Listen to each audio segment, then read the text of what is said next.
Part first, paper first inorganic chemistry. इसका हम second chapter पढ़ रहे थे, पीरियोडिक प्रॉपर्टीज। इस पीरियोडिक प्रॉपर्टीज में हमने अभी तक कुछ पीरियोडिक फंक्शंस के बारे में पढ़ा। इसके अलावा हमने एटॉमिक रेडियाई के बारे में बात की, आयनिक रेडियाई के बारे में बात की और वान डेर वाल रेडियाई के बारे में बात की थी। हमने ये देखा था कि एटॉमिक और आयनिक रेडियाई किस प्रकार टॉप टू बॉटम जाने पर इंक्रीज होती है और लेफ्ट टू राइट यानी कि पीरियड में जाने पर किस प्रकार से ये घटती है और उसको किस प्रकार से हम निकालते हैं। तो एटॉमिक रेडियाई का क्या इफेक्ट होता है, हमने डायगोनल रिलेशनशिप देखे थे और साथ के साथ हमने आइसो इलेक्ट्रॉनिक स्पीसीज के बारे में भी पढ़ा था। आज की क्लास में हम बात करेंगे आयनाइजेशन एंथैल्पी के बारे में। आयनन एंथैल्पी या आयनाइजेशन एंथैल्पी, पहले इसको समझने की कोशिश करें कि आयनाइजेशन एंथैल्पी है क्या। किसी भी गैसियस एटम से, बात को ध्यान से समझने की कोशिश करो, किसी भी गैसियस एटम से एक इलेक्ट्रॉन को निकालने के लिए जो ऊर्जा की आवश्यकता होती है वह उसकी आयनाइजेशन एंथैल्पी कहलाती है। बात समझ में आ गई? क्या कहा हमने कि उदासीन विलगित परमाणु, विलगित क्यों कहा? आइसोलेटेड। आइसोलेटेड क्यों? क्योंकि वो अलग हो चुका है। तो उदासीन विलगित परमाणु से, और कैसा परमाणु? गैसीय अवस्था में। तो ये समझ लें कि उदासीन विलगित गैसीय परमाणु से एक इलेक्ट्रॉन को निकालने के लिए दी जाने वाली ऊर्जा आयनन एंथैल्पी कहलाती है। Minimum amount of energy required to remove one electron from neutral gaseous isolated atom is called ionisation enthalpy. तो बात आपको बिल्कुल समझ में आ गई होगी कि एक एटम, उस एटम की किस स्टेट में, गैसियस स्टेट में ले गए हैं, उस गैसियस स्टेट से एक इलेक्ट्रॉन को निकालना है और उस निकालने के लिए जितनी ऊर्जा की आवश्यकता होगी वो उसकी आयनाइजेशन एंथैल्पी कहलाती है और इसको आई, कैपिटल ई से प्रदर्शित करते हैं। यह बात भी आप समझ रहे होंगे और ये आप जानते भी होंगे कि जब किसी भी न्यूट्रल एटम से एक इलेक्ट्रॉन को निकालते हैं तो उस पर पॉजिटिव चार्ज आ जाता है। इसका मतलब क्या हुआ? वो कैटायन बन जाएगा। तो न्यूट्रल एटम से वो कैटायन बन जाएगा। तो समझने की कोशिश करें।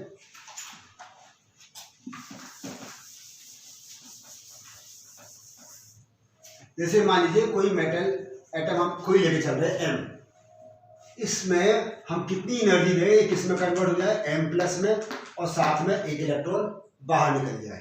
तो इसके लिए जो एनर्जी देंगे वो क्या कहलाती है? आयनाइजेशन एंथैल्पी कहलाती है। ये कोई न्यूट्रल गैसियस एटम है, इसमें से एक इलेक्ट्रॉन निकाला, इलेक्ट्रॉन निकालने क्या बन गया? वो कैटायन बन गया। इसके लिए जितनी भी एनर्जी की जरूरत होगी वो क्या कहलाती है? उसकी आयनाइजेशन एंथैल्पी कहलाती है। अब ऐसा है जैसे मान लो कैटायन बन गया, इसमें से एक इलेक्ट्रॉन और निकालना है तो ये M2+ बन जाएगा प्लस इलेक्ट्रॉन, ये भी क्या कहलाएगी? आयनाइजेशन एंथैल्पी कहलाएगी।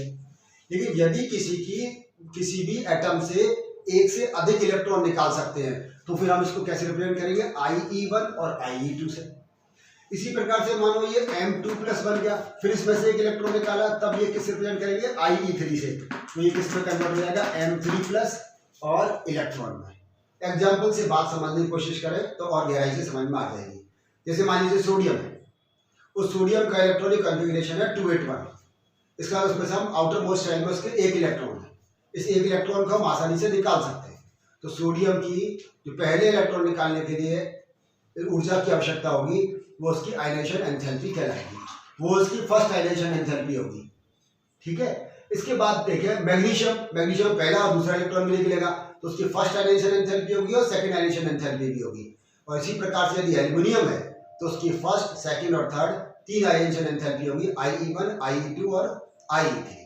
तो इस प्रकार से हमारी बात समझ में आ रही है कि एक इलेक्ट्रॉन को निकालने के लिए दी जाने वाली ऊर्जा क्या कहलाती है? उसकी आयनाइजेशन एंथैल्पी कहलाती है।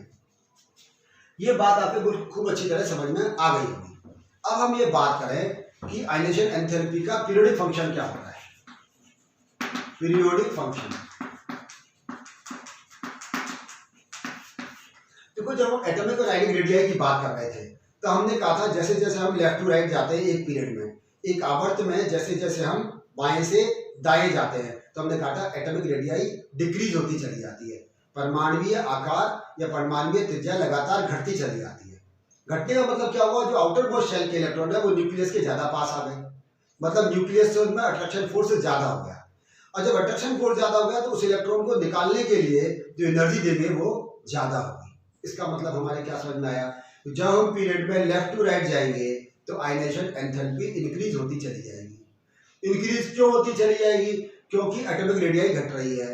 एटॉमिक रेडियाई घटने से क्या हुआ, एटॉमिक रेडियाई घटने से ये हुआ जो आउटर मोस्ट शेल के इलेक्ट्रॉन है वो न्यूक्लियस के ज्यादा पास आ गए, अट्रैक्शन फोर्स बढ़ गया। अब उस अट्रैक्शन फोर्स को तोड़ने के लिए हमें ज्यादा ऊर्जा की आवश्यकता होगी। तो जब एक पीरियड में हम लेफ्ट टू राइट जाएंगे तो आयनाइजेशन एंथैल्पी क्या होगी, इंक्रीज होगी। आयनाइजेशन एंथैल्पी इंक्रीज होती है कब, जब हम लेफ्ट टू राइट जाते हैं एक पीरियड में। और जब एक ग्रुप में कहा जाते हैं टॉप टू बॉटम, ये कहाँ जाएंगे, टॉप टू बॉटम, इस तरह से, ये तो ऐसे जाएंगे, ये इस प्रकार से जाएंगे। तो टॉप टू बॉटम जाने पर आयनाइजेशन एंथैल्पी डिक्रीज होगी। यहाँ पर ये आयनाइजेशन एंथैल्पी है, ये आयनाइजेशन एंथैल्पी डिक्रीज होगी, आयनाइजेशन एंथैल्पी डिक्रीज होगी। ग्रुप में क्यों डिक्रीज होगी, क्योंकि हम जानते हैं जब हम ग्रुप में टॉप टू बॉटम जाते हैं तो एटॉमिक रेडियाई इंक्रीज होती है। एटॉमिक रेडियाई इंक्रीज क्यों होती है, तो नया नया शेल आ जाता है। और जब एटॉमिक रेडियाई इंक्रीज होगी इसका मतलब क्या होगा, आउटर मोस्ट शेल के इलेक्ट्रॉन की दूरी ज्यादा हो गई। ज्यादा हो गई तो न्यूक्लियस से अट्रैक्शन फोर्स कम हो गया तो उसको निकालने के लिए एनर्जी कम देनी पड़ेगी। तो टॉप टू बॉटम जाने पर आयनाइजेशन एंथैल्पी डिक्रीज होती जाती है, जबकि लेफ्ट टू राइट जाने पर आयनाइजेशन एंथैल्पी इंक्रीज होती चली जाती है। तो ये पीरियडिक फंक्शन रहा कि आवर्त में जाने पर, या आवर्त सारणी में लेफ्ट टू राइट जाने पर क्या प्रभाव पड़ता है और टॉप टू बॉटम जाने पर क्या प्रभाव पड़ता है।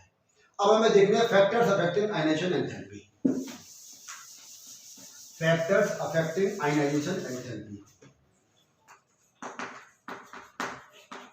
Factors affecting ionisation enthalpy. ऐसे कौन कौन से कारक हैं जो आयनाइजेशन एंथैल्पी को प्रभावित करते हैं। तो सबसे पहले तो आपको ये बात समझ में आ रही होगी, इसको हम कह रहे हैं principal quantum number, principal quantum number या मुख्य क्वांटम संख्या, प्रिंसिपल क्वांटम नंबर, मुख्य क्वांटम संख्या। और आप जानते हो इसको किससे रिप्रेजेंट करते हैं, एन से रिप्रेजेंट करते हैं।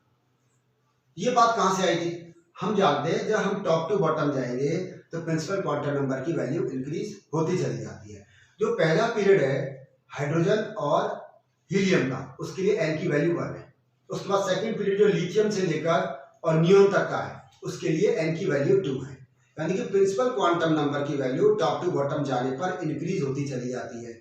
और जितने आउटर मोस्ट शेल का इलेक्ट्रॉन जितने ज्यादा प्रिंसिपल क्वांटम नंबर वाले में होगा, यानी कि एन का मान जितना ज्यादा होगा, उस इलेक्ट्रॉन को निकालने के लिए उतनी ही कम एनर्जी देनी पड़ेगी। इसका मतलब क्या होगा कि प्रिंसिपल क्वांटम नंबर की वैल्यू जितनी ज्यादा होगी उतना ही आयनाइजेशन एंथैल्पी कम हो जाएगी। बात कुछ इधर समझ आ गई। एक इलेक्ट्रॉन जिसको हमें प्रिंसिपल क्वांटम नंबर की वैल्यू 2 है, मान लीजिए उसमें से निकालना है।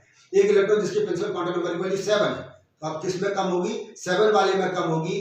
क्यों कम होगी, क्योंकि उसमें इलेक्ट्रॉन को निकालने के लिए कम एनर्जी देनी है। कम एनर्जी क्यों देनी है, क्योंकि उसकी न्यूक्लियस से दूरी ज्यादा है।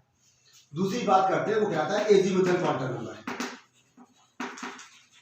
एजीमुथल क्वांटम नंबर, ये भी अफेक्ट करता है। इसको किससे रिप्रेजेंट करते हैं, एल से रिप्रेजेंट करते हैं। हिंदी में कहते हैं द्विवंशी क्वांटम संख्या या एजीमुथल क्वांटम नंबर। आपको मालूम है एक जो शेल है उसमें 4 प्रकार के हमने ऑर्बिटल्स देखे थे, एसपीडी, आप जानते हैं, शार्प, प्रिंसिपल, डिफ्यूज और फंडामेंटल, एस, पी और डी और एफ। अब यहां बात करें, जैसे मान लीजिए एन की वैल्यू 4 है फॉर एग्जांपल, तो ये हो गया 4s, ये हो गया 4p, 4d एंड 4f। अब प्रिंसिपल क्वांटम नंबर की वैल्यू सब में सेम है, तो इनमें से किसके लिए आयनाइजेशन एंथैल्पी की वैल्यू अधिक होगी। तो ये आप जानते हैं एस ऑर्बिटल स्फेरिकल होता है, एस ऑर्बिटल गोलाकार होता है, उसकी पेनिट्रेशन पावर या भेदन क्षमता बहुत अधिक होती है, तो वो न्यूक्लियस के ज्यादा पास अंदर तक चला जाता है। जैसे मान हम बात करें तो यहाँ जैसे ये 4s है, यहाँ पर 4p होगा, उसके बाद ये 4d होगा, उसके बाद ये 4f होगा। मान लीजिए यहाँ न्यूक्लियस है, तो न्यूक्लियस से सबसे ज्यादा पास कौन होगा, 4s।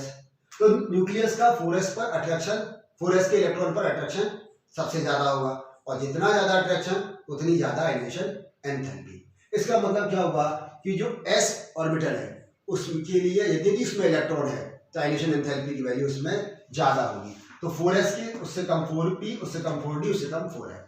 या सीधा सीधा हम कहें कि एस, पी, डी और एफ इस तरह से इसकी आइनिशियल एंथैल्पी डिक्रीज होती चली जाती है। यानी जो एस ऑर्बिटल है यदि उसमें इलेक्ट्रॉन है, प्रिंसिपल क्वांटम नंबर की वैल्यू सेम है, तो एस में यदि इलेक्ट्रॉन है उससे इलेक्ट्रॉन निकालने में ज्यादा एनर्जी की जरूरत पड़ेगी बजाय कि पी ऑर्बिटल के, क्योंकि पी ऑर्बिटल न्यूक्लियस से दूरी ज्यादा है, डबल शेप है।